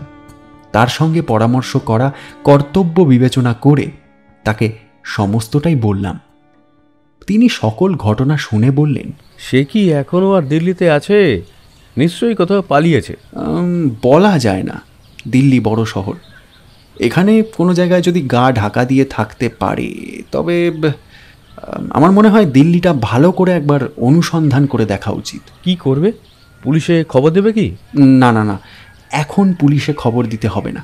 তবে এখানকার সব জায়গা চেনে শোনে এমন একজন লোক পেলে বড় ভালো হতো। তাহলে অনুসন্ধানের সুবিধা হতো। তোমার কথা শুনে একজনের কথা আমার মনে পড়ে গেল। কে তিনি? তিনি একজন পেনশনভোগী পুলিশের লোক, দিল্লি তার নখদর্পণে। তাহলে তার কাছেই আমাকে নিয়ে চলো। যদি কৃতান্ত দিল্লিতে থাকে তাহলে তিনি তাকে নিশ্চয়ই খুঁজে বার করতে পারবেন। বেশ, তাই ভালো। তার কাছে কি এখনই যাবে? হ্যাঁ, চলো চলো, এখনই চলো। এর একটা কিছু না হলে আমি স্থির হতে পারছি না। কিছুক্ষণ পর আমরা দুজনে তার বাড়িতে আসলাম। তিনি একজন প্রৌঢ় হিন্দুস্থানী, নাম বীরবল সিং। দেখলেই লোকটিকে বিচক্ষণ লোক বলেই মনে হয়। তিনি সমস্ত শুনে বললেন, আমি আজ থেকেই অনুসন্ধান শুরু করব। আমি বললাম, টাকার জন্য ভাববেন না, আপনার পারিশ্রমিক। সে কথা পরে হবে, আমি যথাসাধ্য চেষ্টা করব। এই বিষয়ে নিশ্চিন্ত থাকুন আপনি। সেদিন থেকে আমি রোজ তার বাড়িতে সন্ধ্যার সময় যেতে লাগলাম, কিন্তু তার সেই একই কথা। না না, এখনো কোনো সন্ধান পাইনি। একদিন রাতে আমি তার বাড়ি থেকে ফিরছিলাম। চকের ভেতর দিয়ে আসছিলাম। সেখানে লোকে লোকারণ্য। সেই ভিড়ের মধ্যে আমি যেন মুহূর্তের জন্য একবার কৃতান্তকে দেখলাম। আমি পাগলের মতো ভিড় ঠেলে তার দিকে ছুটলাম, কিন্তু তার নিকটস্থ হওয়ার আগেই সে আমার দৃষ্টির বহির্ভূত হয়ে গেল। আমি বহুক্ষণ ধরে তাকে চারিদিকে অনুসন্ধান করলাম, কিন্তু আর কোথাও তাকে দেখতে পেলাম না। তবে কি আমার ভুল হলো? না না, দোকানের আলোকে আমি যে তাকে স্পষ্ট দেখেছি। আমি আবার তখনই বীরবল সিং এর বাড়িতে ফিরলাম। তাকে সব কথা বললাম। তিনি বললেন, আপনার ভুল হতে পারে, যা হোক, আমি কাল আবার ভালো করে সন্ধান করব। তারপর আরো 10 দিন কেটে গেল। আমি বীরবল সিং এর সঙ্গে দেখা করলে তিনি বলেন, দিল্লির এমন স্থান নেই যেখানে আমি দেখিনি, কিন্তু তার কোনো চিহ্নই কোথাও দেখতে পেলাম না। যদি আপনি তাকে প্রকৃতই দেখে থাকেন, মানুষের অনেক সময় এরকম ভুল হয় যদিও, তাই বলছি, যদি আপনি সেদিন প্রকৃতই তাকে দেখে থাকেন, তাহলে সে এতদিন অন্যত্র পালিয়েছে। দিল্লির চারিদিকে রেল যাচ্ছে, এখান থেকে পালানো খুবই সহজ। তিনি যতই বলুন, আমার প্রাণ বলতে লাগলো যে কৃতান্ত এখনো দিল্লিতেই আছে। আমি মনের সেসব ভাব তাকে বললাম না। তিনি বললেন, আমি অনুসন্ধান ত্যাগ করিনি। সে এখানে থাকলে নিশ্চয়ই আমি তাকে খুঁজে বার করতে পারবো। আমি বললাম, অনুসন্ধান ত্যাগ করবেন না, আমি আরও কয়েকদিন এখানে আছি। এই বলে আমি তার কাছ থেকে বিদায় নিয়ে আবার বাসায় ফিরলাম। আমি ফিরে আসলে আমার বন্ধু বললেন, একজন লোক তোমার জন্য বসে আছে। আমি বিস্মিত হয়ে বললাম, কে এসে? দেখলে চণ্ডুকর বলে মনে হয়। কোথায়? ওই তো বাইরের ঘরে বসে আছে। আমি সেই ঘরে এসে দেখলাম যথার্থই একটা লোক বসে আছে। আমার বন্ধু মিথ্যে বলেনি, একে দেখলে সহজেই চণ্ডুখোর বলেই মনে হয়। আমাকে দেখে সে আমার মুখের দিকে চাইল। আমি বললাম, তুমি কি চাও বাবু? সুধাংশু বাবুর জন্য একখানা পত্র আছে। আপনি কি সুধাংশু বাবু? হ্যাঁ, কে পত্র দিয়েছে? আরে পড়েই দেখুন না, পড়লেই জানতে পারবেন। বলে সে উঠে দাঁড়ালো এবং জামার মধ্য থেকে একখানা পত্র বের করে দিল। আমি শিরোনাম দেখে চমকে উঠলাম, এই যে সেই কৃতান্তের হাতের লেখা। হঠাৎ কৃতান্তর পত্র পেয়ে আমার প্রাণের কি অবস্থা হলো তা বলা বাহুল্য। আমার হাত থেকে সে পত্রখানা তখনই পড়ে গেল না। এতেও আমি বিস্মিত হলাম। আমি সত্বর পত্রখানা পাঠ করলাম। সুধাংশু, আমি মৃত্যুসজ্জায়, বোধহয় আজ রাত্রি কাটবে না। আমি তোমার উপর যথেষ্ট অন্যায় ব্যবহার করেছি।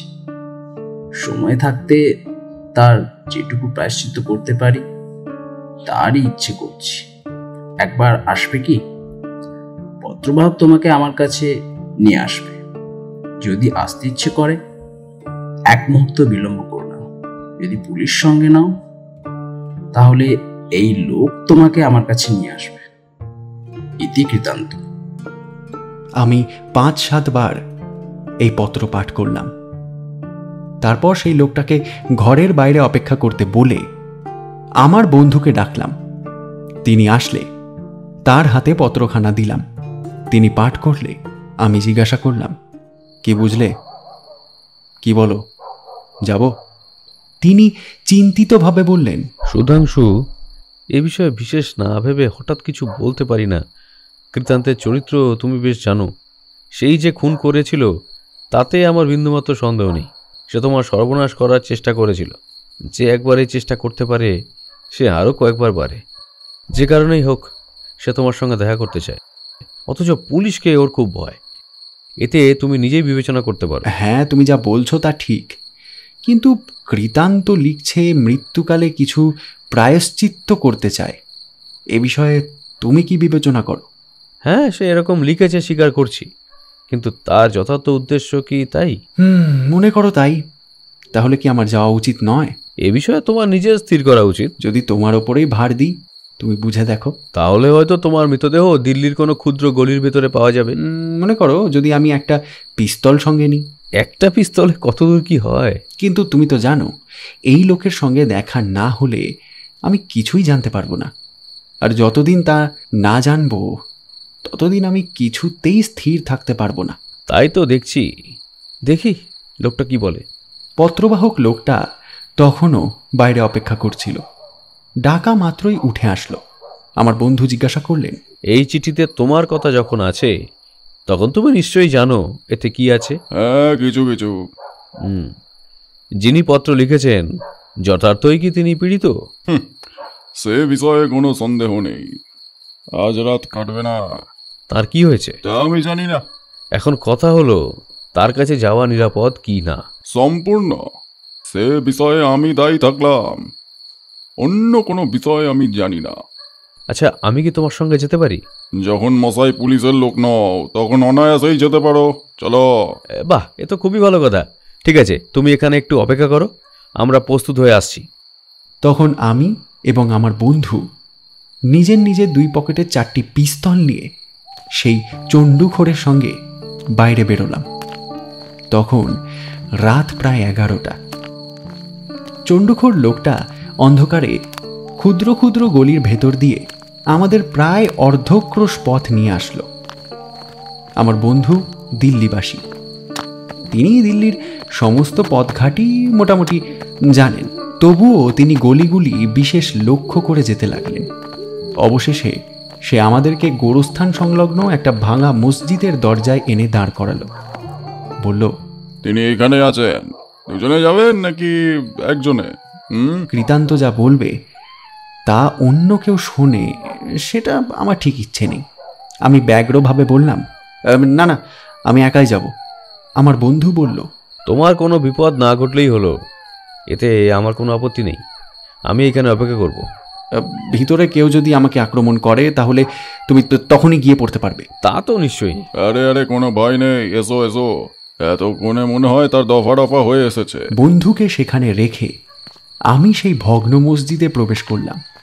আমার মন যে তখন সভয়ে কাঁপছিল, একথা অস্বীকার করলে মিথ্যে বলা হয়। লোকটা একটা ঘর দেখিয়ে দিয়ে বলল, যাও যাও, ওই ঘরে যাও। আমি প্রবেশ করলাম। দেখলাম ঘরের একপাশে একটা আলো মিটমিট করে জ্বলছে। এই আলোকে কিছুই ভালো করে দেখা যায় না, তবুও বুঝতে পারলাম ঘরের একপাশে কম্বলের ওপর একজন কে যেন পড়ে আছে। আমি নিকটবর্তী হয়ে দেখলাম কৃতান্তই বটে, কিন্তু সে কৃতান্ত আর নেই।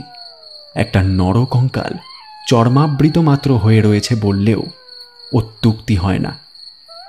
প্রথমে দেখে মনে হলো তার মৃত্যু হয়েছে। মানুষের যে এরকম শোচনীয় অবস্থা হতে পারে তা আমার একেবারেই জ্ঞান ছিল না। তার মুখের এমনই শোচনীয় ভয়াবহ ভাব যে আমার প্রাণ শিহরিয়ে উঠল। আমি ভালো করে দেখে বুঝলাম যে তার ধীরে ধীরে নিঃশ্বাস পড়ছে। কিছুক্ষণ আমার মুখ থেকে কোনো কথাই বেরোলো না। আমি স্তম্ভিত হয়ে দাঁড়িয়ে রইলাম। কিছুক্ষণ পর ধীরে ধীরে ডাকলাম, কৃতান্ত, কৃতান্ত, কৃতান্ত। সে চোখ মেলল।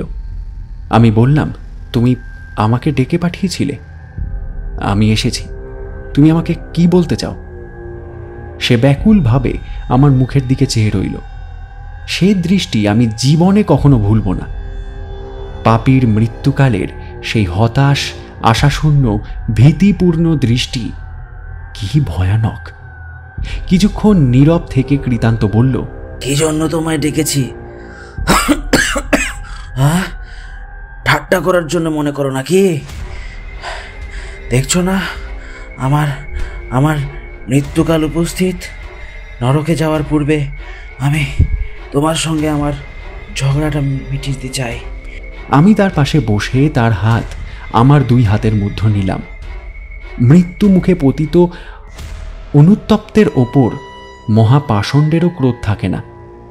আমি বললাম, তাহলে তুমি কি বলতে চাও বলো? আমি তোমার অনেক বিষয় জানতে পেরেছি। মার্জিনার সাহায্যে তুমি আমার ভাবি শ্বশুরের মন যেভাবে ভেঙেছিলে সে সবই জানতে পেরেছি। পেরেছ? তাহলে সত্যি কথাই জেনেছ। ভগবান জানেন আমি আমি কি যাতনা পেয়েছি, তুমিও জানতে পারবে। আমি কেন? পরে জানবে। এখন যা বলার আছে বলি, সময় নেই। আমি যে তোমার ভাবি শ্বশুরকে খুন করেছিলাম, বোধহয় তুমি জানতে পারোনি। আমি এটা সন্দেহ করেছিলাম, কিন্তু বিশ্বাস হয়নি। আমার ইচ্ছা ছিল এই খুন আমি তোমার ঘাড়ে চাপিয়ে তোমার ফাঁসি দিই। আমি ভীত এবং বিস্মিত হয়ে বললাম, কেন? আমি তোমার কি করেছিলাম? তুমি যাকে বিয়ে করতে ইচ্ছে করেছিলে তাকে আমি ভালোবেসেছিলাম। আমি কোনো উত্তর করতে পারলাম না, নীরব রইলাম। কিছুক্ষণ নীরব থেকে কৃতান্ত ধীরে ধীরে বলল, সব কথাই খুলে বললাম। আমি যাচ্ছি, আর আমি তোমার অনিষ্ট করতে আসবো না। এই অন্তিম সময়ে তুমি কি আমায় ক্ষমা করবে না? অন্য সময় হলে এরকম মহাপাপীকে কি করতাম তা বলতে পারি না, কিন্তু মৃত্যুশয্যায় সে এমনই কাতরভাবে ক্ষমা চাইল যে আমি না বলে থাকতে পারলাম না। আমি সর্বান্তকরণে তোমায় ক্ষমা করলাম। তখন সে বলল, কেবল তাই নয়, মৃত্যু সময়ে যে তোমার কাছে আমার একটা অনুরোধ আছে। বলো, অনুরোধ রক্ষা করবে? বলো। কি অনুরোধ বলো? আমার একটা প্রিয় সামগ্রী আছে, সেটি আমার আমার প্রাণের চেয়েও প্রিয় হয়েছে। হ্যাঁ, সাপ? হ্যাঁ, সাপ। আমি জানতাম না যে তুমি তুমি তার কথা শুনেছ। বিশ্বাস করো না করো, সে বড়ই নিরীহ সাপ। আমাকে আমাকে বড়ই ভালোবাসে। আমি গেলে সে যে অনাথ হয়, আমার তা প্রাণে সইছে না। তুমি যদি এটি যত্নে রেখে দাও, তুমিও একে একসময় ভালোবাসবে। যদি ইহাকে তুমি পোষণ করা ভার বোধ করো, তবে তবে 1 মাস পরে কোনো জঙ্গলে ছেড়ে দিও। এই কাজটি আমার হয়ে করবে কি? যদি এই অঙ্গীকার করো, আমি এখন সুখে মরতে পারি। আমি কি বলবো কিছুই স্থির করতে পারলাম না, কিন্তু কৃতান্ত এমনই কাতরভাবে আমাকে অনুরোধ করতে লাগলো যে শেষে আমি আর অস্বীকার করতে পারলাম না। তখন সে মৃদু হাসল, তারপর চোখ বুজল। আমি কিছুক্ষণ নীরবে দাঁড়িয়ে রইলাম। তারপর তার মুখের দিকে চেয়ে চমকে উঠলাম। বুঝলাম কৃতান্ত আর নেই, তার মৃত্যু হয়েছে। এই রকম ভগ্ন গোরস্থানের মধ্যে কৃতান্তের প্রাণবায়ু বহির্গত হয়ে গেল। আমি দেখলাম সেই কাঠের বাক্সটি তার মাথার কাছে রয়েছে। আমি বেরিয়ে এসে বন্ধুকে বললাম, কৃতান্তর মৃত্যু হয়েছে। সে যতই মহাপাপী হোক, সে স্বজাতি, তার নিয়মিত সৎকার হওয়া উচিত। চণ্ডুখোর বলল, টাকা দিলে আমি সৎকারের ব্যবস্থা করে দেবো। তাহলে এসো সঙ্গে, টাকা দিচ্ছি, তবে এখানে কারোর একটা থাকা উচিত। দাঁড়ান, লোক ডেকে আনি। এই বলে চণ্ডুখোর সত্বর চলে গেল। আমরা দুজনে অন্ধকারে সেইখানে দাঁড়িয়ে রইলাম।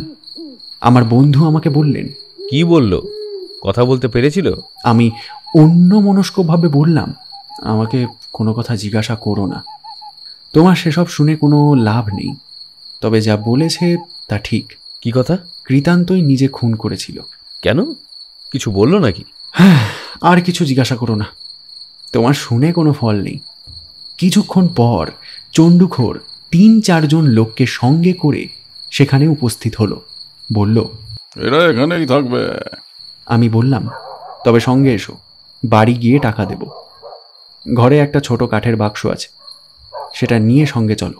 সে ভিতর থেকে বাক্সটা নিয়ে এসে আমাদের পিছনে চলল। বন্ধু জিজ্ঞাসা করলো, বাক্সটা কি কৃতান্তের? ওরই। ওতে কি আছে? আমাকে মাফ করো, কিচ্ছু জিজ্ঞাসা করো না প্লিজ। আমরা উভয়ে নীরবে ঘরে আসলাম। চণ্ডুখোরকে বললাম, বাক্সটা এই ঘরে রাখো। আমি যে ঘরে শুতাম সে সেই ঘরে বাক্সটা রেখে দিল। কৃতান্তের ভালো রকম সৎকার করবে বলে আমি তাকে 25 টাকা দিলাম। আমার বন্ধু তাকে বললেন, বাবু, আমরা কাল খোঁজ নেব, যদি ভালো করে সৎকার না করো সকলকে পুলিশে পাঠিয়ে দেবো। সে চলে গেল। রাত অনেক হয়েছে দেখে আমি শুয়ে পড়লাম। অত্যন্ত ক্লান্ত পরিশ্রান্ত হয়ে পড়েছিলাম। শোয়া মাত্রই ঘুমিয়ে পড়লাম। তারপর যা হলো তা অতি ভয়ানক। কেউ আমার কথা বিশ্বাস করবে সে ভরসা আমার নেই। তখন কত রাত তা আমি জানি না। হঠাৎ আমার ঘুম ভেঙে গেল। আমি সভয়ে লাফ দিয়ে উঠে বসলাম। এরকম ভীষণ বিভীষিকা আমি এ জীবনে কখনো দেখিনি। আমার যে কি ভাব হলো তা আমি বর্ণনা করতে পারি না। আমার সর্বাঙ্গ অবশ হয়ে পড়েছে, আমার সর্বাঙ্গে গলদ ঘর্ম ছুটছে। আমি মনে মনে বললাম, এ কি, আমি কি হঠাৎ পাগল হয়ে যাচ্ছি নাকি? হ্যাঁ, আমার বালিশের নিচে দেশলাই ছিল।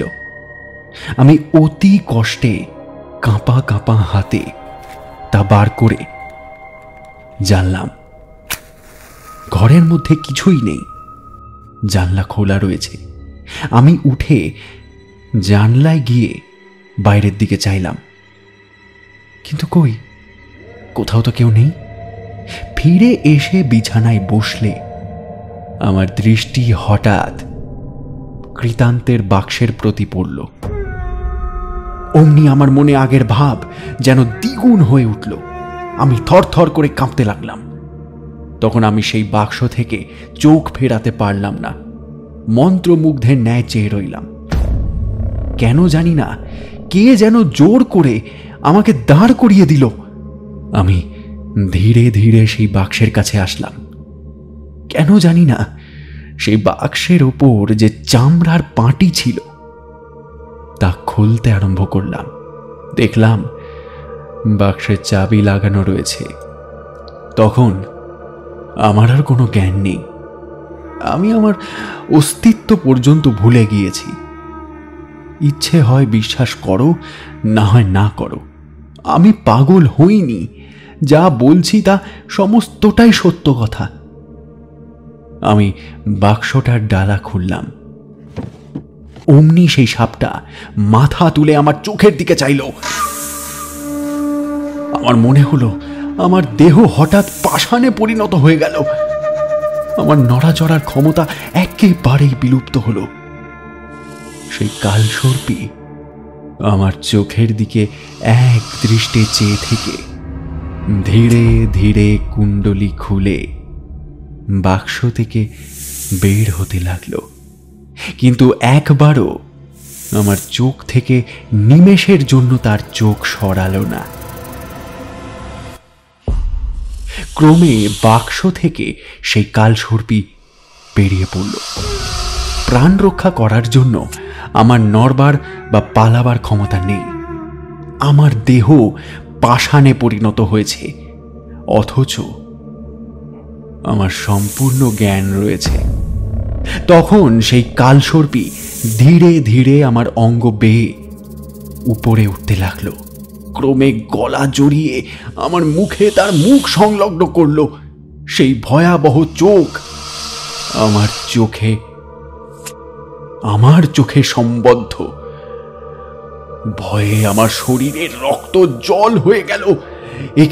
একে ছুঁড়ে ফেলার ক্ষমতা আমার নেই, ইচ্ছেও নেই। ক্রমে যতই সে আমার অঙ্গ জড়িয়ে মুখে মুখ দিয়ে খেলা করতে লাগলো, ততই আমার প্রাণে একরূপ অভূতপূর্ব আনন্দ উপলব্ধি হতে লাগলো। সে আনন্দ আমার সহ্য হলো না। আমি মুহূর্তের মধ্যে সংজ্ঞাশূন্য হলাম। সেই নিঃসঙ্গ অবস্থায় দেখলাম সর্পী, না, সর্পী নয়, কোনো এক অনিন্দ সুন্দরী তরুণী তার নিষ্কণ্টক মৃণালবৎ সুকোমল বাহুযুগল দিয়ে অত্যন্ত আবেগ ভরে সপ্রেমে আমার কণ্ঠালিঙ্গন করছে। প্রকৃতই আমি জগৎ সংসার ভুলে গেলাম। দুঃখ, কষ্ট, ভাবনা, চিন্তা সবই বিস্তৃত হলাম।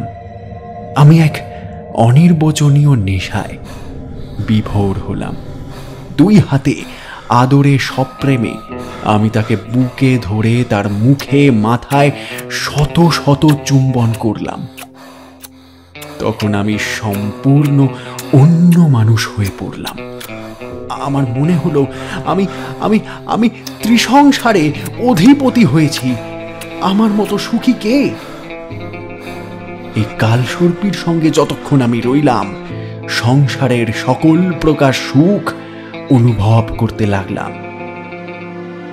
যখন জ্ঞান হলো, দেখলাম পূর্ব গগনে আলো দেখা দিয়েছে।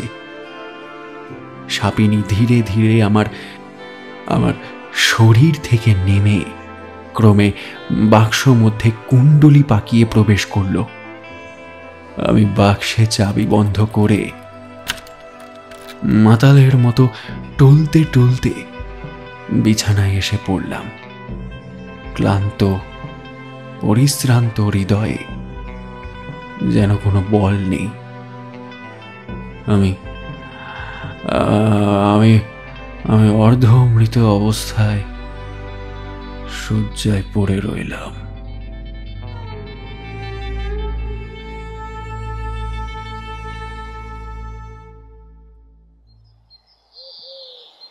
বেলা হলো। আমি উঠিনি দেখে আমার বন্ধু আমার কাছে এসে আমার দিকে চেয়ে বিস্মিতভাবে বলে উঠল, এ কি হে? করো কি? এমন চেহারা মানুষের এক রাত্রে হয়? কি সর্বনাশ! আমি কি করছিলাম? সমস্ত রাত পরমানন্দ উপভোগ করেছিলাম। এ মূর্খতার কি বুঝবে? এই আরশিতে মুখখানা দেখো দেখি। আমি গম্ভীরভাবে বললাম, দেখার আবশ্যক নেই। হঠাৎ তার দৃষ্টি বাক্সের ওপর পড়ল। তখনই বন্ধু চিৎকার করে বলে উঠল, প্রাণ যায়, দম বন্ধ হয়, এ ঘর থেকে শিগগিরই বেরিয়ে এসো। পরের কষ্টে আমি চিরকাল প্রাণে ব্যথা পেতাম, কিন্তু আজ বন্ধুর কষ্টে পৈশাচিক আনন্দ উপলব্ধি করলাম। বন্ধু আর মুহূর্ত মাত্র সেই ঘরের মধ্যে না থেকে পাগলের ন্যায় ছুটে বাইরে গিয়ে পড়লেন। আমি হাসতে হাসতে পিছনে পিছনে বেরোলাম। বন্ধু বললেন, আরেকটু হলেই দম বন্ধ হয়েছিল। এখন বুঝতে পারছি কেন তোমার চেহারা একদিনে এরকম হয়েছে। কেন? আমি তো ঘরে কিছু টের পাইনি। তোমার চেহারাই তো তার প্রমাণ। আর তোমাকে ও ঘরে আসতে দিচ্ছি না আমি। আর থাকার আবশ্যক হবে না। কৃতান্তের সন্ধান পেয়েছি, আজই বাড়ি যাব। আমি সেদিনই আমার প্রাণাপেক্ষা প্রিয় বাক্সটি নিয়ে কাশী রওনা হলাম। বাড়িতে উপস্থিত হলে সকলেই আমার মুখের দিকে বিস্মিতভাবে চাইতে লাগলো। তখন আমি বুঝলাম যে যথার্থই আমার চেহারার পরিবর্তন হয়েছে, কিন্তু হৃদয়ে আমার সেরকমই বল, তেজ সবই রয়েছে। আমি পূর্ণ যৌবনে ভাসছি, তবে বাইরে আমি দিন দিন কঙ্কাল মাত্রে পরিণত হচ্ছি। তাতে আর কি আসে যায়? দেহ কে চায়? সুপুরুষ হতে কে চায়? ধন সম্পত্তি কে চায়? সংসারে আমিই তো একমাত্র সকল সুখের অধিপতি। যখন রাতে আমার মনোরমা সাপিনীকে বাক্স থেকে বার করে ক্রোড়ে তুলে নিই, তখন আমি জগৎ সংসার বিস্তৃত হই। সে সুখের বর্ণনা হয় না। আগে লক্ষ্য করিনি, পরে দেখলাম দিনে আমি কঙ্কালসার কুরূপ হই, কিন্তু রাতে আমি সুপুরুষ, বলিষ্ঠ, ঠিক আমার আগের স্বাভাবিক চেহারা।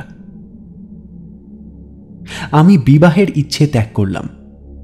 বিবাহের কথা একেবারে ভুলে গেলাম। দুই হাতে পিতৃ সম্পত্তি উড়িয়ে দিতে লাগলাম।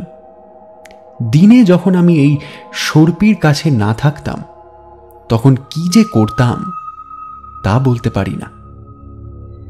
আমি পশুরও অধম হয়ে গিয়েছি। কেন জানি না আবার একবার দিল্লি যাওয়ার ইচ্ছে হলো। কেবল দিল্লি কেন, দেশ বিদেশে সেই সাপিনীকে বুকে করে নিয়ে বেড়াতে ইচ্ছে হতে লাগলো। ক্রমে এ ইচ্ছে যতই বলবর্তী হতে লাগলো, ততই আমি শীঘ্র শীঘ্র বিষয় সম্পত্তি নষ্ট করতে আরম্ভ করলাম। নাচ, গান, মদ, ভাং, সংসারের পাপের সমস্ত সহচরগণ আমার চির সহচর হল। আমার যে বাহ্য জ্ঞান ছিল তা বলে বোধ হয় না, তবে সময় সময় জ্ঞান হতো।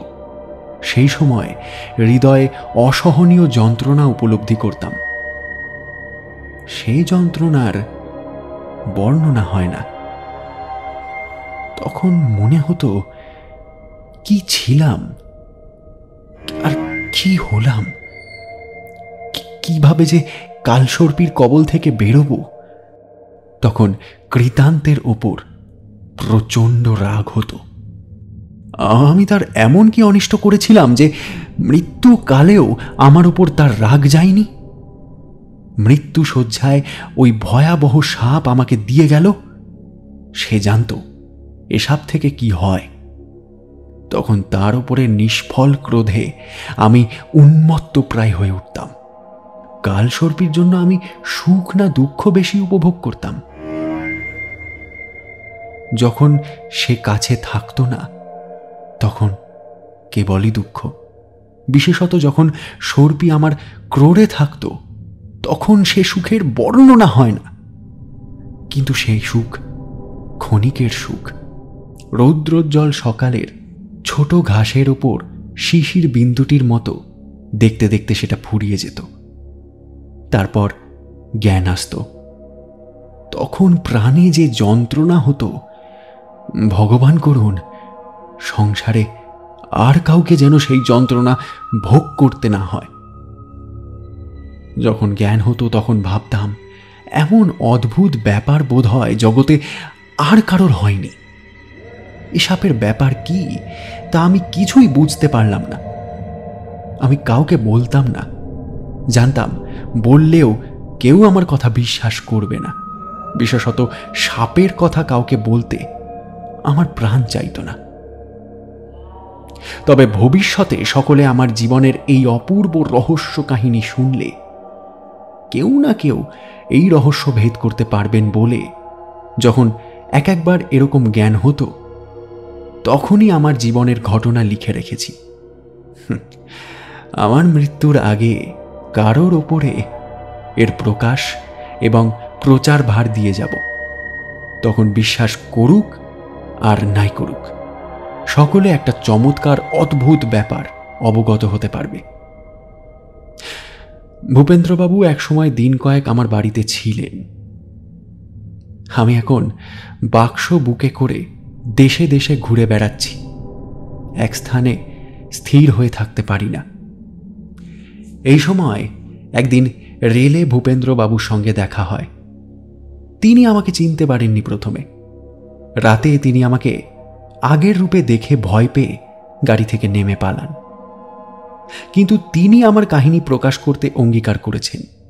আমি জানি তিনি অঙ্গীকার রক্ষা করবেন।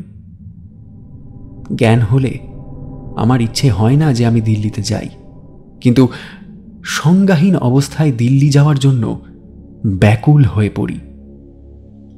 যাই হোক, আমি দিল্লি এসেছি। আমার এখনো অর্থের অভাব নেই। আমি ভালো দেখে একটা বাড়িও নিয়েছি। তবুও কেন জানি না যে ভগ্ন গোরস্থানে কৃতান্ত মরেছিল, রোজ সেই গোরস্থানে যেতে আমার মন ব্যাকুল হয়ে ওঠে। এখন বুঝেছি আমার কাল পূর্ণ হয়ে এসেছে, আর দেরি নেই। আমি আজ আমার কাহিনী ভূপেন্দ্রর ঠিকানায় পাঠিয়ে দিয়ে গোরস্থানে চললাম।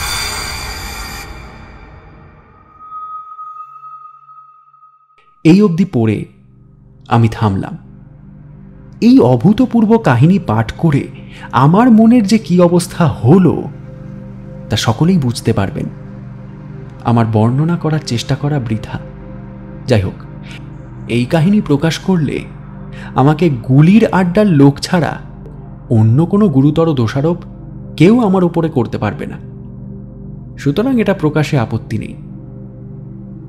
লোকে বিশ্বাস করুক আর নাই করুক, তাতে আমার কি? আমি এখন বুঝেছি সুধাংশু বাবু যা লিখেছেন তা যথার্থই ঘটেছে। তিনি মিথ্যে কথা লেখেননি। তবে আমি বইয়ে পড়েছিলাম যে মানুষের এরকম উন্মত্ততা রোগ জন্মায়, যাতে মানুষ নানা রকম বিষয় কল্পনা চোখে দেখতে থাকে, যা কখনোই ঘটেনি। তারা মনে করে তাদের জীবনে সেই সকল ঘটনা ঘটেছে। তবে কি সুধাংশুবাবুর এইরকমই উন্মাদ রোগ হয়েছিল? সে যাগ্গে, যাই হোক, তার বিষয়ে একটু ভালো করে না জেনে ছাপব না। এইরকম স্থির করে আমি অনুসন্ধান নিলাম যে সুধাংশু এখন কোথায়। পত্রে কোনো ঠিকানা ছিল না, তবে ডাক মার্ক দেখলাম, সেটা দিল্লির। তাই ভাবলাম তিনি যদি মরে থাকেন তবে দিল্লিতেই মরেছেন। সেখানে গেলে নিশ্চয়ই তার কোনো না কোনো সন্ধান পাব, না পাই সেখান থেকে সন্ধান করতে করতে তার বাড়ির সন্ধান নেব। এরকম ভেবে আমি সেদিন রাতেই দিল্লি রওনা হলাম। দিল্লিতে এসে তার অনুসন্ধান করতে আরম্ভ করলাম। বিশেষ কষ্ট করতে হলো না, এখানে বাঙালি কম, সুতরাং সুধাংশু বাবুর ন্যায় বড়লোকের সন্ধান করা বড় কঠিন নয়। খুব শীঘ্রই সুধাংশু বাবুর বন্ধুর সঙ্গে পরিচয় হলো। তখন তার কাছে সবটাই শুনলাম। তার কথায় যেটুকু সন্দেহ ছিল তাও দূর হলো। তার কাছে কৃতান্ত বাবুর কথা, গোরস্থানে মৃত্যুর কথা যে মিথ্যে নয়, সত্যিই তা জানতে পারলাম। তার মানে সুধাংশু উন্মাদ রোগগ্রস্ত হয়ে মিথ্যে কল্পনায় যা তা লিখে যায়নি। তারপর সুধাংশুর মৃত্যুর কথা শুনলাম। শেষবার সুধাংশুবাবু আর বন্ধুর বাড়ি আসেনি, কোথায় ছিলেন তা কাউকে জানাননি। তার মৃতদেহ গোরস্থানে পাওয়া যাওয়ায় চণ্ডুখোর এসে তার বন্ধুকে সংবাদ দেয়। তিনি পূর্বে কৃতান্তের মৃত্যু সম্বন্ধে সবকিছুই জানতেন। তিনি বললেন, আমি তার মুখে এই কথা শুনে সত্তর গোরস্থানে উপস্থিত হলাম। দেখলাম গোরস্থানের মধ্যে একখানা কম্বলের উপর প্রকৃতই সুধাংশের মৃতদেহ পড়ে আছে এবং তার সর্বাঙ্গ বেড় দিয়ে একটা সাপ তার মুখের ওপর ঝুঁকে আছে। আমি এই ভয়াবহ সাপ দেখে ভয়ের সাথে সরে দাঁড়ালাম, কিন্তু সাপটা নড়ে না দেখে তার নিকটে গেলাম। ভালো করে দেখলাম, তখন দেখি সাপটাও মরে পড়ে আছে। অবশেষে আমি অন্যান্য বন্ধু বান্ধবকে সংবাদ দিলাম। পুলিশও এসে উপস্থিত হলো। আমরা ডাক্তার ডাকলাম, অনেক অনুসন্ধান, অনেক পরীক্ষা হলো। কী রোগে তার মৃত্যু হয়েছে তা কেউই স্থির করতে পারল না। তবে কেউ তাকে হত্যা করেনি, এটা স্থির। তার দেহে কোনো আঘাতের চিহ্ন ছিল না। পরীক্ষায় দেখা গেল বিষ বা অন্য কিছু খাওয়ার ফলেও তার মৃত্যু হয়নি। আমরা তখন পুলিশের অনুমতি পেয়ে তার যথাবিহিত সৎকার করলাম। আর সাপটা? সাপ সম্বন্ধেও অনেক অনুসন্ধান হয়েছিল, সেটা যে কী সাপ তা কেউ বলতে পারল না। সেরূপ সাপ আর কেউ কখনো দেখেও নি। তাহলে সাপটার কি হলো? আমরা জানতাম না যে সাপটাকে চণ্ডুখোর আমাদের পেছন পেছন শ্মশানে এনেছিল। চিতার আগুন জ্বলে উঠবার পর সে সাপটাকে তার মধ্যে ফেলে পালিয়ে যায়। আমরা কিছুটাই সেই সাপটাকে জ্বলন্ত চিতা থেকে তুলে ফেলতে পারলাম না, সেটা সেই চিতাতেই পুড়ে গেল। এ সাপের রহস্য যে কখনোই ভেদ হবে তা একবারও মনে করি না। ঘটনাক্রমে এ ভয়ানক রহস্য সম্বন্ধে পরে আরও কিছু জানতে পারলাম। একদিন দিল্লির চকে একটা ফকিরের সঙ্গে আমার সাক্ষাৎ হলো। তাকে তেজস্বী পুরুষ দেখে আমি তার সঙ্গে আলাপ করলাম। কথায় কথায় সুধাংশুর সব কথাই বললাম। তিনি শুনে মৃদু হাসলেন। পরে আমি অত্যন্ত জেদ করায় তিনি হেসে বললেন, এক সম্প্রদায় জাদুকর আছে, তারাও ফকির সাজিয়ে বেড়ায়। তারা জাদুবিদ্যা সিদ্ধহস্ত, তারা শয়তানের চেলা। তারা সময়ে সময়ে কোন স্ত্রীলোককে সাপ বানিয়ে শত্রুর ওপরে চাপিয়ে দেয়। এই সাপ 3 জনের সর্বনাশ করে তৃতীয় ব্যক্তির সঙ্গে মারা যায়।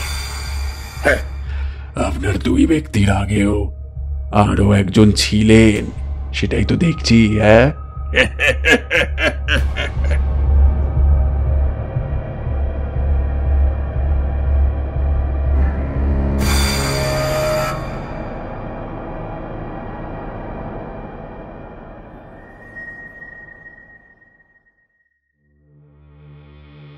শেষ হলো আমাদের আজকের গল্প পাঁচকড়িদের লেখা একটা রোমহর্ষক রহস্য কাহিনী কালসর্পী।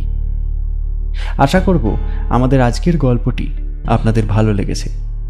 যদি ভালো লেগে থাকে অবশ্যই কমেন্টের মাধ্যমে জানাবেন আপনাদের প্রতিক্রিয়া। প্রতি সপ্তাহের মতো আগামী সপ্তাহেও আরও একটি নতুন গল্প নিয়ে হাজির হব।